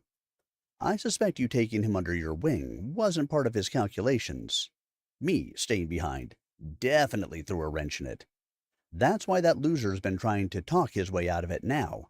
Pompous bastard sure yaps a bunch. I still have some of the lace left, without ruining my dress. Should we toss it down there? See what happens? Sure, but this is looking pretty nasty. Dunno if it'll work. Let's try a single piece. Felicity pulls on the fabric, rips a tiny shard, and flicks it to the floor below. It flashes in white light as it beams down like a gunshot trail, digging a hole into the flooring. He now realizes how severe the pressure has gotten downstairs. In a way, I think we just trapped ourselves up here with this. We could still phase into the garden, but that's about it, as far as getting around the house safely. Jackson walks out of his room and heads to the entrance. Ben taunts him. Hey, what's cooking, boss? Not the pizza, I bet. The muscular man looks up to see the family on the left-wing balcony. Lydia shouts, He can see us! The cloaked figure emerges from his body, and Jackson instantly drops unconscious. It's obvious now what he's there for. It is wearing Jack's appearance as it takes off the hood, revealing a very normal-looking human. No red eyes, no pale skin, just her father's head. Oh, Lydia, my sweet flower, I missed you. Come give your father a kiss. Lydia's eyes well up as she runs down the stairs into the landing. Daddy! Lydia, no! Felicity forcefully warps directly in front of her. That's not your father! Yes, he is, Mommy. Can't you see? The girl's head looks like a crying tomato. Felicity nervously cradles her face with her hands. Daddy never called you sweet flower. He never called you pumpkin like I do. That's not him. Don't go any further. Desperately grips. Ben goes, scowling. Yeah, by the way, since we're on the subject, I think it's about time you gave us your name and quit the bull. Crap. Felicity gives him a thumbs up and an approving wink. She's rehabilitated this foul mouth in due course. She's certain of it. My name is Morpheus. Ben's heard of that name somewhere. Was it a movie? No. It was a game, wasn't it? It was connected to his job, but his memories were too hazy to pin it down. I rule dreams, giving your kind a glimpse of things to come. 'Tis my displeasure you and Peter saw fit to invade my domain during your brief lives. But whereas the boy understands the enormity of such a defiance, you have opted to challenge the horrors I have shown you, as if you fancy yourself a warrior. You didn't think it was real, did you? You thought it was like your games. You got it. Got beat up on the regular by groups of 3 or more in the worst part of Pittsburgh. Ghosts and ghouls screaming oogie boogie at me is like being sent to the kiddie pool, boss man. I see. Should I proceed to illustrate how your misguided notions will only lead to further suffering, I would have stayed my hand. Instead, the abyss will consume this house, starting with the girl. He puts the hood back on and summons the monster behind him. Ben warps to Lydia. Sweetie, listen to me. The red means dead, and it's about to get really red in here. I promise you, me and Mommy will be safe.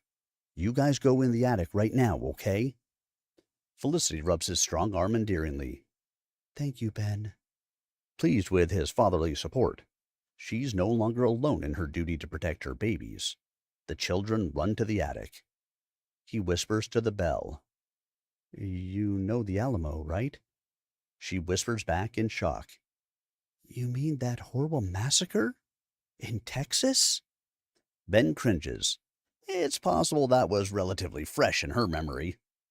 Oops. Probably a bad example. Look, they held on for 2 waves inside that mission. The same thing here. We don't go down there. We use this landing as a defensive line. Even better, it's higher ground. So let's stand back and give it room. If it manages to push through, we jump through the window into the garden. Okay? She has the jitters. I won't let anything happen to you. Plants his dominant right foot on the ground and puts his dukes up, summoning his bracers. The monster is coming up the stairs. With each encroaching thud, the distortion appears to progressively invade the stabilized field they created with amulets. It is on the threshold. Last step. The young brawler jumps and rotates his whole waist into a midriff heel kick. The monster immediately falls down the stairs, crashing spectacularly beside this Morpheus. Ben soon shifts to mockery. Oh no! How terrible!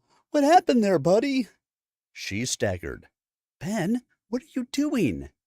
Trust me, check this out. It is becoming furious. Darts up the stairs. Ben responds with an instant rising heel kick to its deformed chin. She bursts into hilarity. I can see his bottom. Well, at the very least, fall with some manner of grace, would you? Told ya, laughing his ass off wheezing. Oh, really? Why even wear pants if you're this messed up, right? I see you amuse yourselves, lustful creatures. The blushing pair goes silent. We have enough darkness here to ensure your meager attempts to enchant this house will be for naught. You see plainly, do you not? Despair rules this house. So, you can still push through this, huh? Go ahead. Ben needs to see how much of this is true, if this barrier can really be broken. The monster dissolves into miasma and returns to the breach. Ben is disappointed, but doesn't relent on the mockery. What the? So that's it? No more kick the demon today? Aw, is he sleepy? Tomorrow you will find them gone. And once you fall to your sorrow, all that strength will vanish, and your jests will seem like hubris.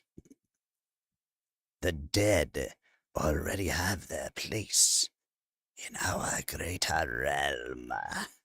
Gives a couple the most horrid, mean-spirited smile, and vanishes. Felicity, we should go over to Bert's. He just openly threatened us, and you wish to go on an outing? I mean, all of us. We'll camp out there for a while, while we strategize. If he's saying that, I don't have any grounds to ignore it. Felicity knows how Ben feels about idle threats. For once, he seems cautious and calm in the face of it. He has different priorities. She's not the only one who is changing. Clings to him and leans her forehead on his chest.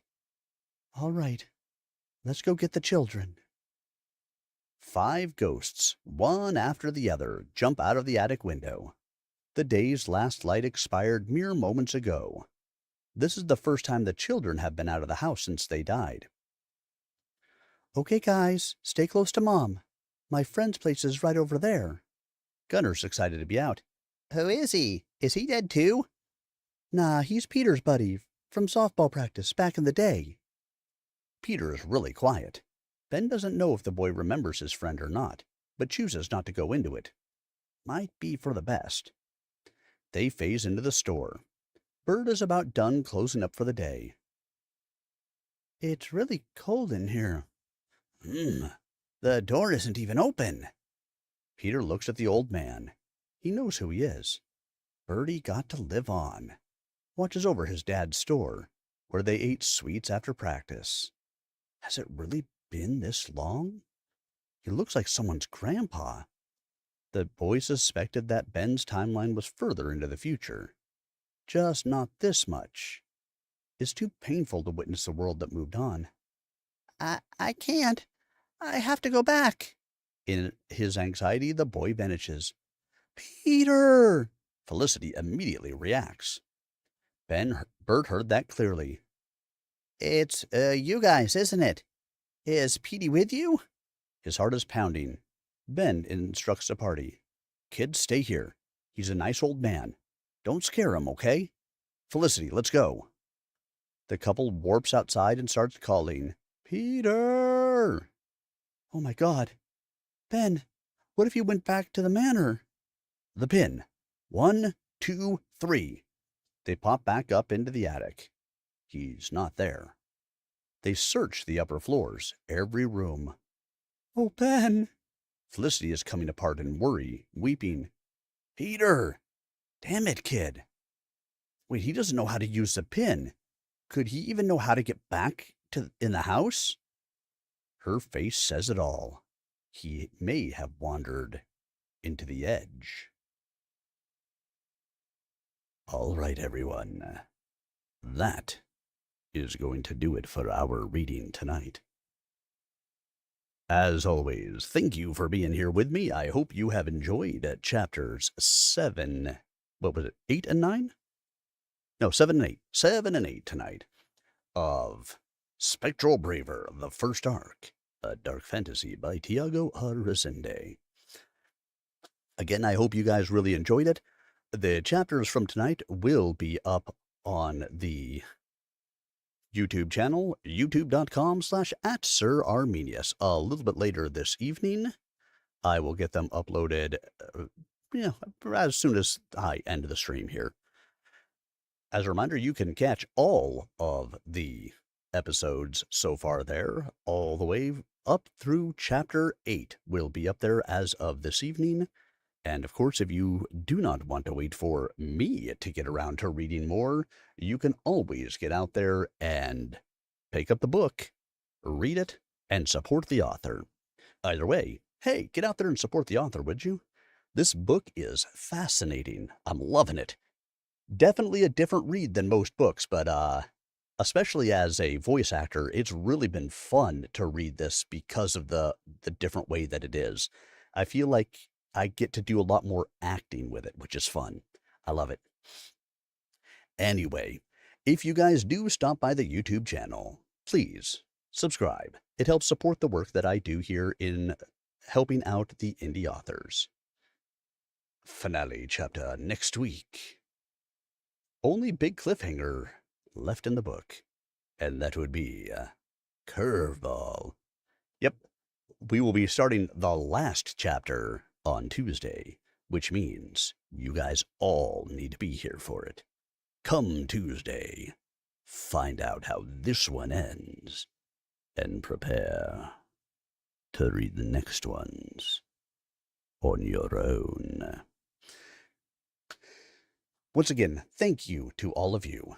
The greatest gift that you can give me is the gift of your time, and I appreciate that you guys gave me the gift of yours this evening, whether it was for 5 minutes or for the whole stream. Thank you once again. We will be back on Tuesday, where we will finish up Spectral Braver. You know you're going to want it. And then next Saturday, we will have a whole new book to start. The next one I want to say is a YA book. So a little bit more gentle tones. Either way, again, make sure you get out there and support the author.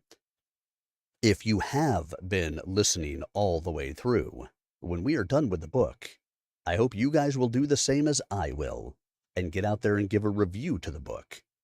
Reviews are the lifeblood of indie authors. The more reviews they get, the more the algorithm likes them, and the more they will be featured. So if you've been enjoying it, once we finish it and you are ready, get out there and give a review, as I will. Other than that, thank you all so much. I hope you guys have a wonderful rest of your evening, and I look forward to seeing you guys all again on Tuesday when we reach the finale of Spectral Braver, the first arc. Good night, everyone. See you all soon.